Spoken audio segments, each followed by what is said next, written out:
नमस्कार, आप देख रहे हैं चाय पर चर्चा। मैं हूं आपके साथ नवजोत रंधावा। चाय तैयार है और खबरों का प्लेटर भी तैयार है। कार्यक्रम में आज आपको दिखाएंगे आस्था और उत्सव के रंग। नमस्कार, मैं हूं श्वेता झा। आज आपको हम लेकर चलेंगे महाराष्ट्र के अकोला और दिखाएंगे महादेव के कांवड़ पालकी उत्सव का भव्य नजारा। नमस्कार, मैं हूं आदिति। आस्था की एक शानदार तस्वीर उज्जैन से भी आई है, जहां महाकाल की शाही सवारी निकली और हजारों लोग इसमें शामिल हुए, वो भी दिखाएंगे। नमस्कार, मैं हूं शगुफ्ता। चाय पर चर्चा में स्वागत है आप सभी का। देखिए, बात दुर्गा पूजा की भी करेंगे, जिसकी तैयारियां जोर शोर से चल रही हैं। खुशी इसलिए भी खास है क्योंकि दुर्गा को यूनेस्को से दुर्लभ सांस्कृतिक विरासत का दर्जा मिल चुका है। नमस्कार, मैं हूं आपके साथ रंजना सिंह राठौड़। बाढ़ और बारिश के बीच रेस्क्यू ऑपरेशन की तस्वीरें भी आगे आपको दिखाएंगे और बहुत कुछ होगा आज के इस खास एपिसोड में। और चलिए चाय पर चर्चा के सफर की शुरुआत करते हैं। सबसे पहले आपको लिए चलते हैं महाराष्ट्र के अकोला, जहां भव्य कांवड़ पालकी उत्सव मनाया गया। मराठी सावन के आखिरी सोमवार को हजारों शिव भक्त भोले बाबा का जलाभिषेक करते हैं। 2100 कलश वाली एक विशालकाय कांवड़ को 7000 कांवड़िए अपने कंधे पर उठाते हैं। और कांवड़ के जल से अकोला के राजराजेश्वर मंदिर में महादेव का अभिषेक। अकोला में ये उत्सव बीते 78 सालों से पूरे विधि विधान के साथ मनाया जाता है, लेकिन बीते 2 साल से कोरोना की पाबंदियों के कारण इस शोभा यात्रा और उत्सव पर रोक लग गई थी। लेकिन इस बार पूरे उत्साह के साथ ये उत्सव मनाया गया।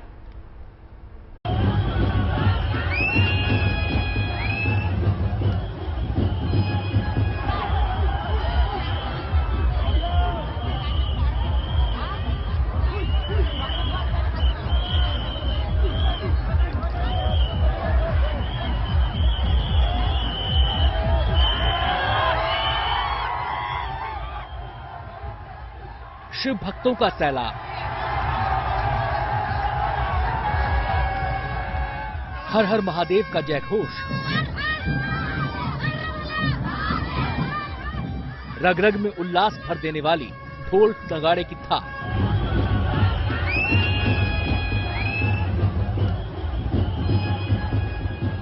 भक्ति और उत्साह का इस समंदर उमड़ा है महाराष्ट्र के अकोला में, जहां धूमधाम के साथ बाबा भोलेनाथ का कांवड़ पालकी उत्सव मनाया गया।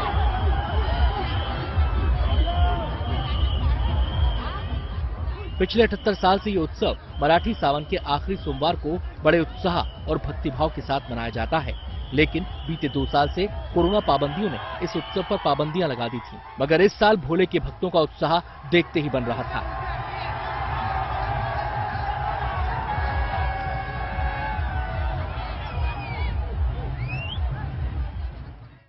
अकोला का जो कावड़ उत्सव है वो भक्ति और जल्लोष के साथ होता है।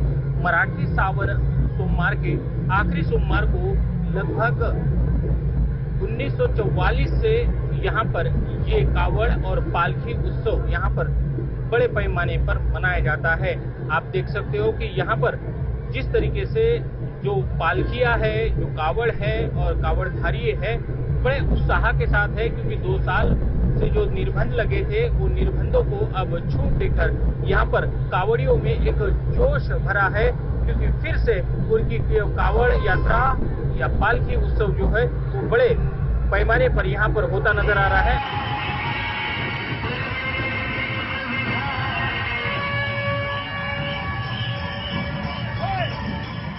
कावड़ पालकी उत्सव के दौरान 2100 कलश वाली विशालकाय कावड़ को करीब 7000 कावड़ियों ने पूरे भक्तिभाव उत्साह के साथ अपने कांधे पर उठाया। पवित्र कलश में गांधी ग्राम से पूर्णा नदी का जल भरकर लाया गया। इसके बाद अकोला के राजराजेश्वर मंदिर में भोलेनाथ के शिवलिंग का पूरे विधि विधान के साथ जलाभिषेक किया गया। भोलेनाथ को बेलपत्र, सुगंधित फूल और दूध चढ़ाया गया। 140 फुट डूंगी है और 16 फुट ऐसी है और ऊपर में 114 है और हम 18 किलोमीटर से पानी लाते हैं। हम राजराजेश्वर महाराज को जल चलाते हैं और हम सब संग एकत्र होके ये कांवड़ लाते हैं। हम सब एक समान है और अब भाई है और हमेशा ऐसे ही लाते रहेंगे। और राजराजेश्वर महाराज अकोले के शोर घर गरीबी दूर हो जाए, इसके लिए हम प्रार्थना करेंगे।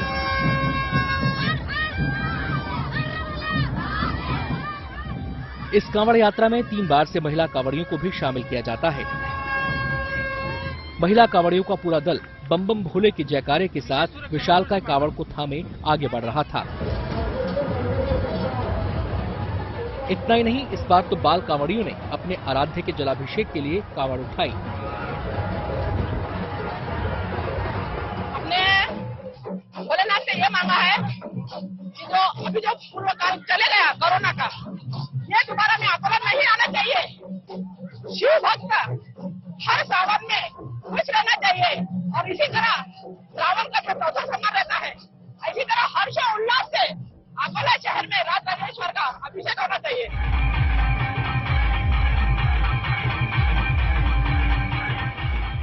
पूरा अकोला शहर इस कांवड़ पालकी उत्सव के दौरान भक्तिभाव में सराबोर नजर आया। हर ओर धर्म ध्वजा फहराती नजर आ रही थी। दूर दूर से शिव भक्त इस पालकी उत्सव यात्रा में शामिल होने पहुंचे। अकोला में राजराजेश्वर के कावड़ देखने के लिए आए हैं। करीबन 10-12 साल से हम यहाँ दर्शन के लिए आ रहे हैं और महाराष्ट्र में सबसे बड़ी कावड़ ये मानी जाती है।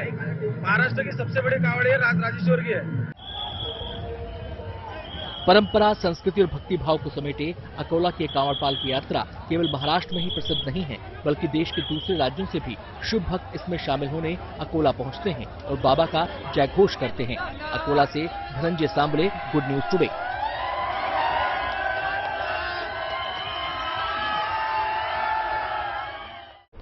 आइए अब रुक करते हैं उज्जैन का और आपको दिखाते हैं महाकाल की भव्य शाही सवारी, जिसमें हजारों लोग शामिल हुए। पूरे राजसी ठाट बाट के साथ महाकाल की शाही सवारी निकाली गई। महाकाल को उज्जैन का राजा माना जाता है और इसलिए शाही सवारी निकली तो परंपरा का पालन करते हुए उन्हें गार्ड ऑफ ऑनर भी दिया गया। माना जाता है कि शाही सवारी में नगर भ्रमण के दौरान महाकाल अपनी प्रजा का हालचाल जानते हैं।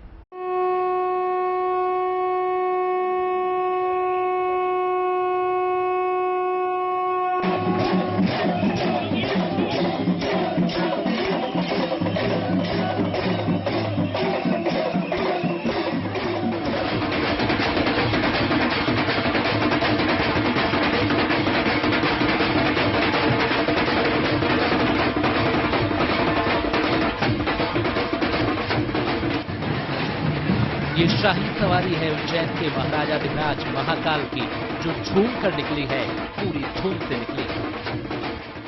मंदिर में ठाट बाट से विराजने वाले महाकाल जब प्रजा का हालचाल जानने सड़कों पर निकले तो पूरी फिजा हर हर महादेव के उद्घोष से गूंज उठी।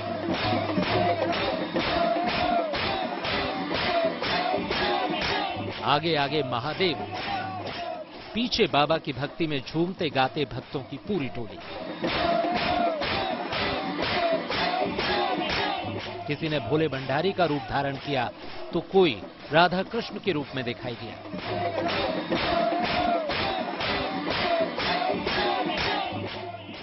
चांदी के छत्र और फूलों से सजी विशेष पालकी में विराजमान महाकाल की सवारी झिनझिन गलियों से गुजरी।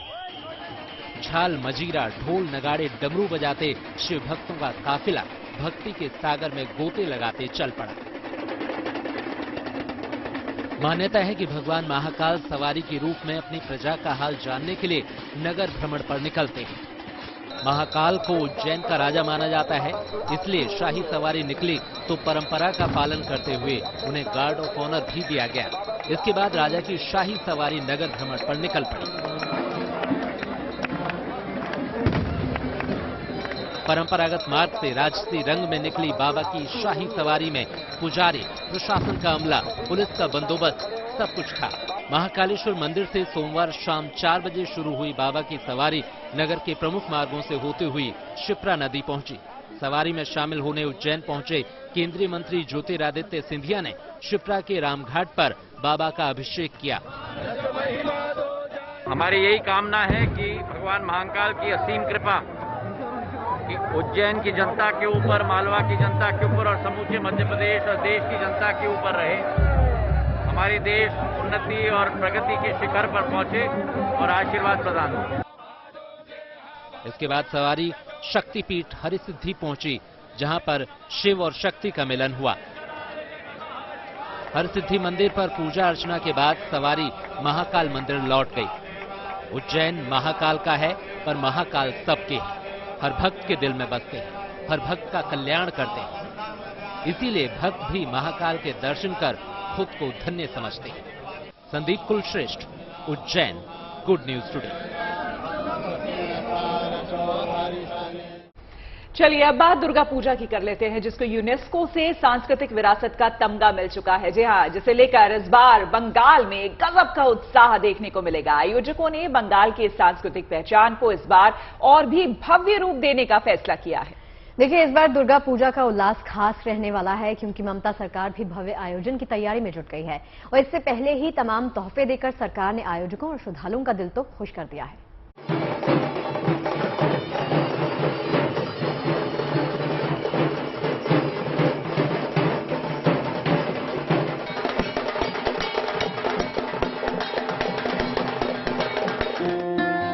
मां दुर्गा की स्तुति का ये संसार सदियों से बंगाल का अहम हिस्सा रहा है,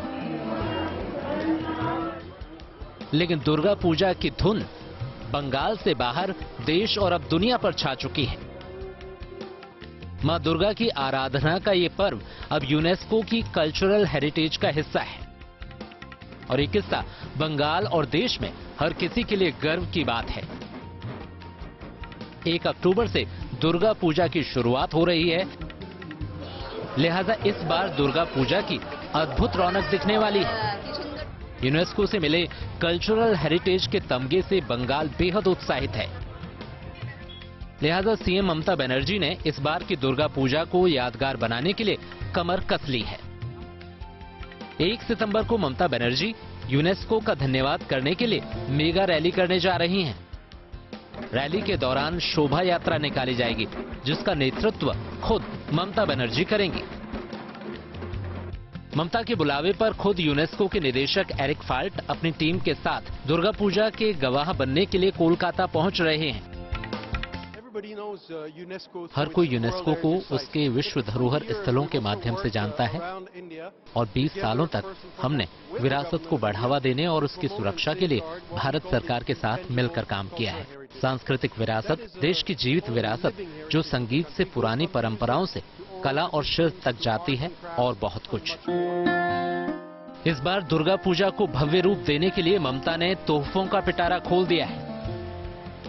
बंगाल में दुर्गा पूजा का आयोजन करने वाली सभी समितियों को 60-60 हजार रुपए दिए जाएंगे। ये राशि पहले 50 हजार रुपए थी। इसके साथ ही दुर्गा पूजा पंडालों को इस बार 60% की रियायत पर बिजली दी जाएगी।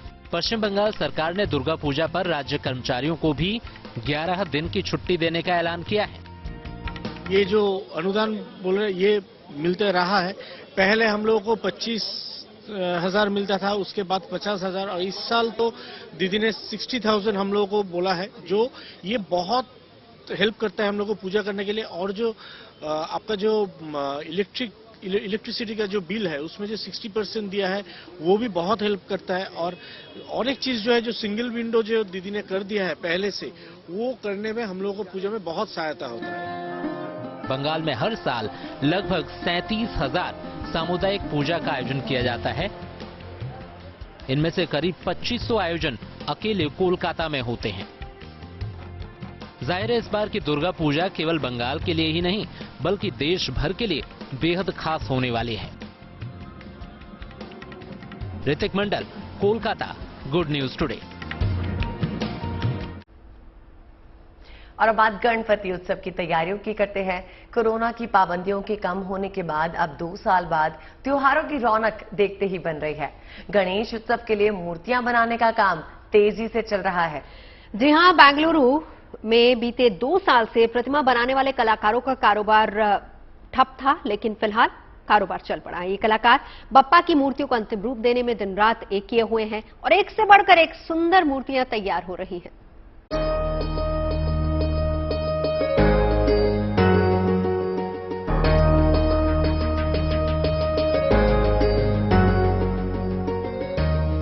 देश भर में गणपति उत्सव की तैयारियां जोरों पर है।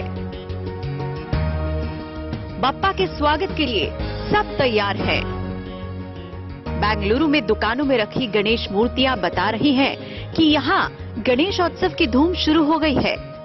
पिछले 2 सालों से कोरोना के चलते यहां गणेश मूर्तियों का व्यापार ठप पड़ा था, लेकिन इस साल कारोबार चल पड़ा है। बेंगलुरु शहर की आरवी रोड पर गणेश मूर्तियां भारी संख्या में बिक रही हैं। गणेश भक्त यहां समूहों में आ रहे हैं और गणपति की मूर्तियां खरीद रहे हैं। 2 साल से कोरोना से व्यापार अच्छा नहीं हुआ। ये साल थोड़ा रूल्स भी बढ़ा दिया, उसलिए थोड़ा अच्छा हो रहा है, व्यापार अच्छा हो रहा है सर। कस्टमर भी आ रहा है, वैरायटी भी गणेश भी मिल रहा है, लेके जा रहे हैं सर। यहाँ कई वैरायटी की गणेश मूर्तियाँ हैं। खास तौर पर शिव कुमार स्वामी जी मूर्ति और लोकप्रिय कन्नड़ एक्टर पुनीत राजकुमार गणेश मूर्ति भी यहाँ उपलब्ध है और खूब पसंद की जा रही है और इनकी बिक्री की भी संख्या यहाँ बढ़ रही है। Bureau report, good news today. बात करते हैं बद्री विशाल की। बद्रीनाथ धाम का सौंदर्यीकरण जोरों पर है। केदारनाथ धाम के कायाकल्प के बाद अब प्रधानमंत्री मोदी के ड्रीम प्रोजेक्ट के तहत बद्रीनाथ धाम का विकास किया जा रहा है। देखिए, इस धार्मिक स्थल को सभी सुविधाओं के साथ लैस करने पर जोर दिया जा रहा है ताकि पौराणिक महत्व के साथ साथ ये धाम आधुनिकता की मिसाल भी बनकर पेश हो। आपको बता दें कि पहले चरण का काम पूरा होने की कगार पर है और दूसरे चरण के काम की शुरुआत की तैयारी चल रही है।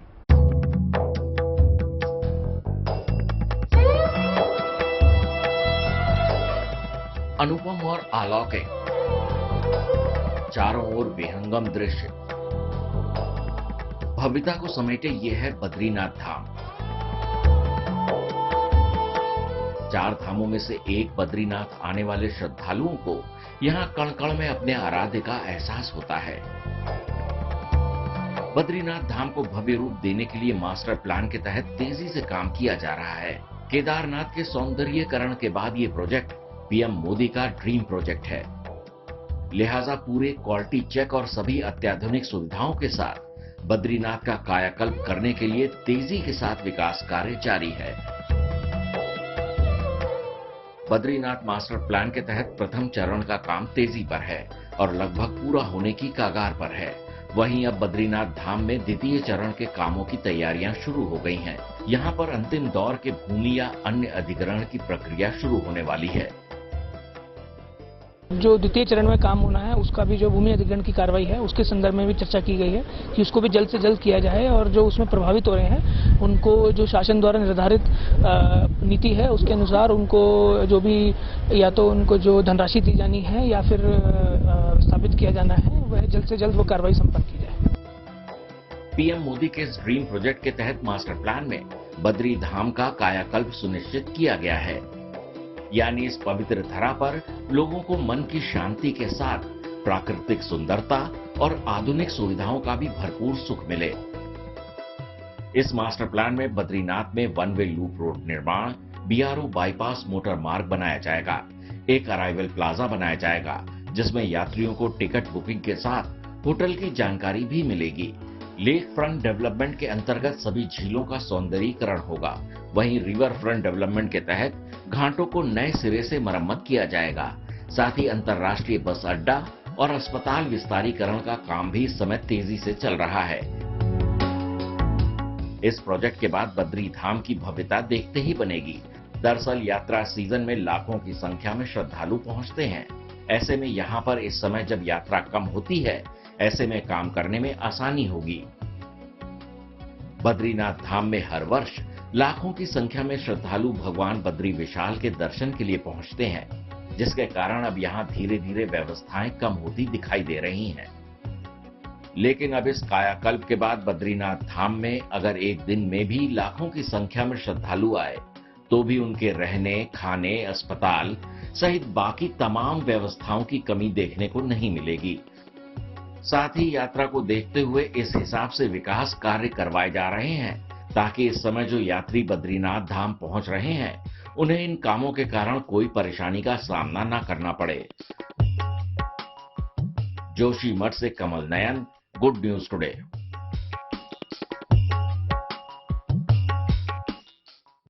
कहते हैं अगर इरादा बुलंद हो तो छोटे छोटे कदमों से पहाड़ों को भी नापा जा सकता है, कामयाबी का आसमां छुआ जा सकता है। राजौरी के शाहीन ने अपनी कोशिशों से अपने गांव और समाज को नई राह दिखाई है।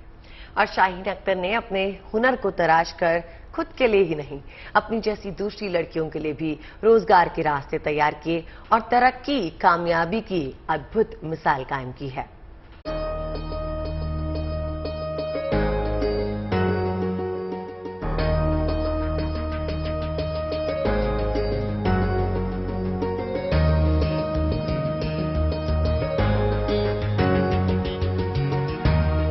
राजौरी के पालमा गांव की रहने वाली शाहीन अख्तर आज कामयाबी की मिसाल बन चुकी हैं। सिर्फ खुद के लिए ही नहीं बल्कि दूसरों के लिए भी रोजगार के अवसर तैयार कर रही हैं। अपनी काश्तकारी और हुनर के दम पर शाहीन ने खुद का हैंडलूम बिजनेस खड़ा किया है। पिछले 9 साल से लगातार मेहनत कर Shaheen cutting, tailoring, fashion designing के क्षेत्र में खुद को पारंगत बना चुकी है और अब इसका फायदा आसपास की लड़कियों को भी मिल रहा है। मैंने ये रखा हुआ काम काफ़ी अरसे से, मुझे 9 साल हो गए काम करते हुए। कुशन भी बनाती हूँ, ये रुमाल वगैरह, ड्रेस भी बनाती हूँ। मेरे पास काफ़ी सारे लोग आते हैं, कुछ लड़कियाँ भी मैंने ट्रेन की हुई हैं, वो आज अपने बलबूते पे काम कर रही हैं। शाहीन करीब 20 से 25 लड़कियों को ट्रेन कर चुकी हैं, उन्हें अपने पैरों पर खड़ा कर चुकी हैं। इसी कारोबार के दम पर ये अपना परिवार चलाती हैं और अपनी जैसी दूसरी जरूरतमंद लड़कियों को राह भी दिखाती हैं। मैं इसी काम से ही सारा अपना खर्च कर रही हूँ, घर का भी कर रही हूँ, बच्चियों को भी पढ़ा रही हूँ, इसी काम से ही अच्छा काम चलता है मेरा। बड़े लोग आते हैं मेरे पास, काम ड्रेस बनवाने आते हैं, ये कुशन वगैरह भी लेते हैं। बहुत सारी डिमांड आती है कुशन के लिए, ड्रेस के लिए। आज शाहीन अपनी कोशिशों के दम पर इस इलाके में खास पहचान हासिल कर चुकी हैं। इनका मानना है कि हर किसी को अपनी ताकत पहचानने की जरूरत है। बेशक हुनर को तराशकर रोजगार के रास्ते तैयार किए जा सकते हैं और दूसरों की तरक्की का जरिया भी बना जा सकता है। शाहीन अपनी कोशिशों से समाज में इसकी शानदार नजीर पेश कर चुकी है। Bureau report, good news today. अब रुक करते हैं मध्य प्रदेश का, जहां पर इन दिनों तेज बरसात ने लोगों का जीना मुहाल करके रखा है। इस पानी वाली मुसीबत में कई बार लोगों की जान पर बनाती है। लहरों के उफान में फंसे ऐसे लोगों के लिए देवदूत बन रहे हैं हमारे जवान। बिल्कुल, आपको बता दें कि बारिश की मार झेल रहे मध्य प्रदेश में एसडीआरएफ के जवान दिन रात लोगों की जान बचाने में जुटे हुए हैं। चारों तरफ पानी से घिरे लोगों को ये जवान सुरक्षित ठिकानों तक पहुंचा रहे हैं। इन जवानों ने इस मुश्किल वक्त में हौसले की मिसाल कायम कर ली है।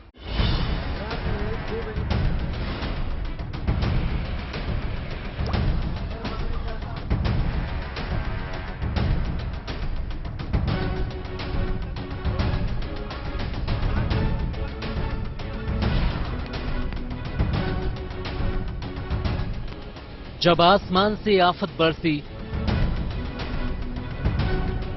तो देवदूत बने एसडीआरएफ के जवान। जब सड़क ने ले ली दरिया की शक्ल तो ये जवान बन गए हौसले की मिसाल। मध्य प्रदेश इन दिनों कुदरत के तेवर झेल रहा है।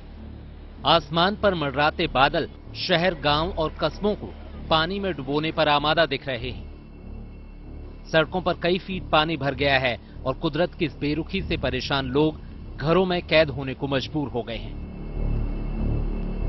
भोपाल में लोगों के घरों के बाहर कई फीट पानी भरा है। जहां तक नजर जाती है हर जगह सिर्फ पानी पानी ही दिखता है। इंडस एम्पायर कॉलोनी में रहने वाले लोगों को अंदाजा नहीं था कि इतने कम वक्त में सड़कों पर इतना पानी भर जाएगा। इसी वजह से तमाम लोग वक्त रहते सुरक्षित इलाकों में नहीं जा पाए।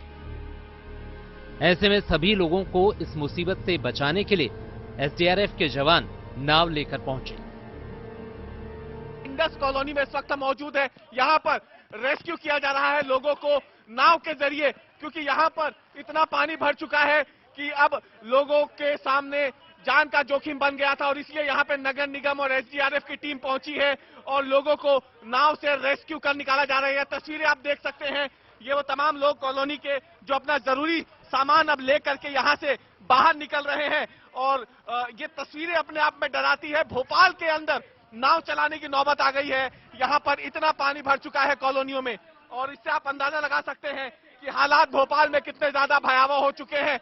और ये तस्वीरें अपने आप में गवाही दे रही है इस बात की कि भोपाल के रिहायशी इलाकों में जो बारिश का पानी घुसा है उसने अब लोगों को अपना घर बार छोड़ने पर मजबूर कर दिया है। नाव के जरिए लोगों को रेस्क्यू कर अब इंडस कॉलोनी से बाहर निकाला जा रहा है। एसडीआरएफ के जवानों को देखकर इलाके के लोगों ने कुछ राहत की सांस ली। इन जवानों ने घरों में फंसे लोगों को महफूज ठिकानों तक पहुंचाया। कितना पानी अंदर? 6 फीट के आसपास है। 6 फीट के आसपास। कैसे फिर कब भरना शुरू हुआ था पानी? 1 बजे के आसपास। 1 बजे। उस समय कम हो रहा है कि बढ़ते ही जा रहा है? अभी लगभग 2-3 इंच कम हो रहा है, थोड़ा सा डाउन हुआ है। थोड़ा सा डाउन हुआ है। अच्छा, कब तक उम्मीद है अंदर वापस जा पाने की, घरों तक कुछ बोल रहे हैं? गेट बंद होने के ऊपर है, कल या सोच के जब भी गेट बंद होंगे तब। ये अंदर क्या हालात बने हुए हैं? सर बहुत ज्यादा पानी है, बहुत ज्यादा। क्या क्या सामान आप लोग लेकर के निकल पाए थे? कुछ भी नहीं, 1 जोड़ी 2 जोड़ी कपड़े हैं सबके, और कुछ भी नहीं। सर्टिफिकेट्स हैं और कुछ नहीं। आप देख सकते हैं हर उम्र के लोग जो है फिलहाल यहाँ से निकलने की कोशिश कर रहे हैं। भैया, क्या अंदर किस तरीके की हालात है? बहुत भर गया है भैया अंदर, मतलब जैसे ये दरवाजा है ना वो पूरा भर चुका है, और हमारा ग्राउंड फ्लोर पूरा खत्म हो गया। मतलब हमने सोचा था यहाँ पे इतना पानी भरेगा? नहीं, हमने तो नया घर ही बनाया था, और पर फिर सारा सामान सब खत्म हो गया।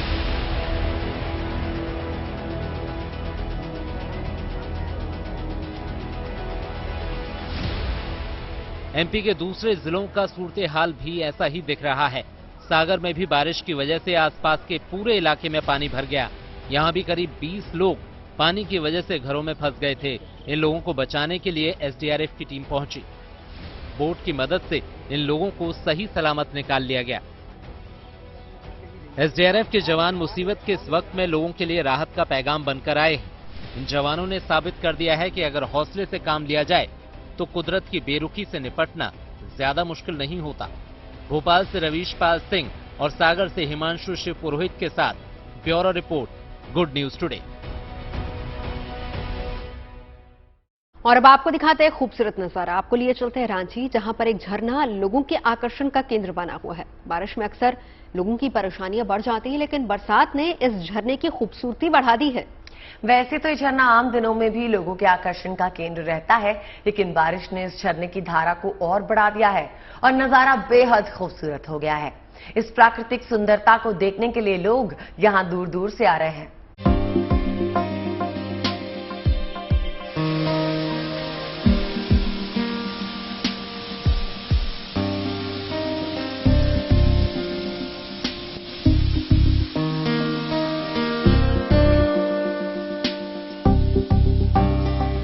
प्रकृति की सुंदर वादियों को अपनी गोद में समेटे ये है रांची का हुंडरू फॉल।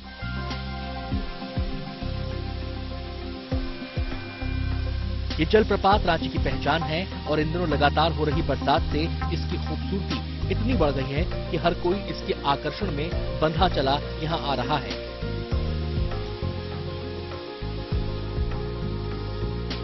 हुंडरू फॉल पहाड़ों और घने जंगलों के बीच स्वर्णरेखा नदी पर स्थित है। ये फॉल बहुत सुंदर और मनमोहक है। बारिश के दिनों में इसका लुक देखते ही बनता है।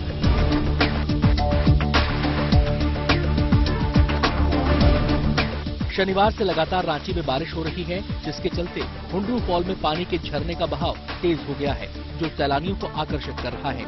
यही वजह है कि अलग अलग शहरों से पर्यटक यहाँ पहुँच रहे हैं। इसका पानी का धारा जो बढ़ गया है, अभी देखने में अच्छा लग रहा है। अच्छा लगा, एक्सपीरियंस ठीक था, जो सोच के आए थे वैसा मिला। फॉल से जो पानी आता है, फॉल का जो लेंथ है, हाइट है, तो जो पानी आ रहा है उससे छींटें आ रही है ना, बहुत ठंडक महसूस कर रहा है। तो मैं जो भी बोलूँगा, जो भी लोग रांची के नहीं है या फिर जो लोग रांची आ रहे हैं, तो एक बार इन फॉल्स को देख लीजिए। यहाँ ग्रुप ऑफ फॉल्स हैं। रांची से इस फॉल की दूरी केवल 44 किलोमीटर है। हुंडरू फॉल में झरने का पानी 320 फीट की ऊंचाई से गिरता है, जो पर्यटकों में कौतूहल और रोमांच पैदा करता है और जिसे देखने दूर दूर से लोग यहाँ आते हैं। Bureau report, good news today.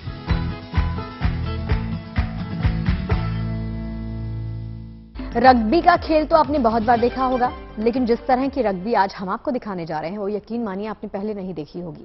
Switzerland में पानी की सतह पर खेला जा रहा है रग्बी का ये गजब का खेल। दरअसल वाटर रग्बी स्विट्जरलैंड में काफी पॉपुलर है और इसे लोग खूब एंजॉय भी करते हैं। 21 खिलाड़ी इस खेल में शामिल होते हैं।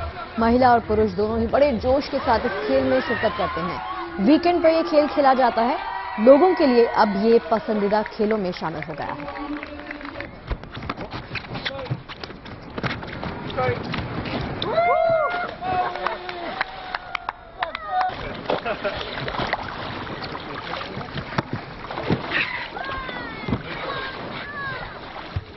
हम उम्मीद करते हैं कि चाय पर चर्चा का आज का सफर भी आपको बेहद पसंद आया होगा रोज की तरह। तो कल फिर से आने के लिए आज तो जाना होगा। देखिए, आप तक ये सभी पॉजिटिव खबरें पहुंचाने के लिए ना हमें खूब मेहनत करनी पड़ती है। वैसे हमारे प्रोड्यूसर को पूरा श्रेय जाता है जो खबरें लिखते हैं और आप तक पहुंचाते हैं। तो कल फिर नया दिन होगा, ताजा कड़क चाय होगी, ढेर सारी बातें होंगी और खूब सारी खबरें होंगी। हम भी साथ में होंगे, आप होंगे और साथ ही होगी गुड न्यूज वाली स्माइल, और क्योंकि हम आपको दिखाते हैं रिफ्रेश करने वाली खबरें। जी हाँ, तो कल की मुलाकात के लिए फिलहाल चलते हैं, लेकिन 5 बजे का वक्त याद रखिएगा। चाय पे मिलते हैं कल गुड न्यूज टुडे पर।